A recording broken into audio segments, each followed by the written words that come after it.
I wish I viewed my weaknesses like God views them.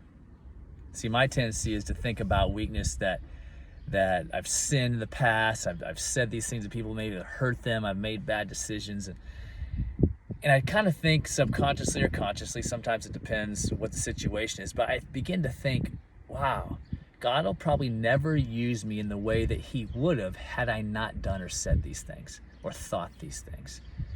And I kind of disqualify myself from God using me because I've done certain things. But God views my weaknesses in probably just the opposite way.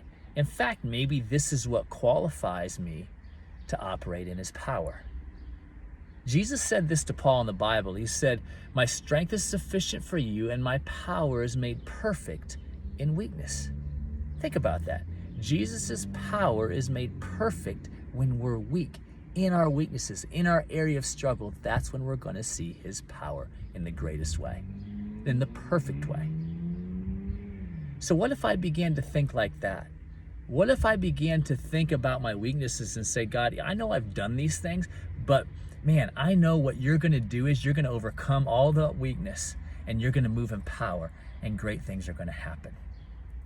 I think about Romans chapter 5, verse 20. It says, where sin abounded, grace abounded much more.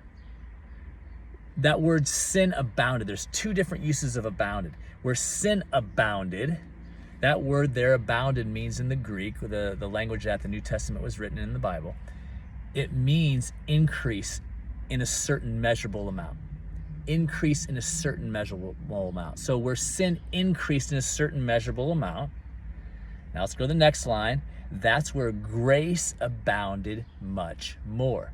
That word abounded there, for the word grace abounded much more, what it means is this, it's the Greek word huper perisio. Perisio means, gives the idea of a cup, and I'm filling that cup with the grace of God, and it's literally overflowing. It just keeps pouring in and keeps overflowing. That's perisio. And then you add the prefix huper, which we get the English word hyper, it means that much more, like hyper overflows. So in comparison to my sin, his grace doesn't just barely cover it and we're on level ground now. It far surpasses, because his grace is that great. His power is that perfect in my weakness. So I don't know what area you might be disqualifying yourself, maybe consciously or subconsciously, because of things you've done or said in the past. I want all of us to realize today, our weaknesses can actually be areas of strength that God uses his power to do mighty and amazing things. Don't disqualify yourself because of what you've done in the past. Realize God's grace and forgiveness in the present and say yes to it and receive it and thank him for it. Hope you have a great week.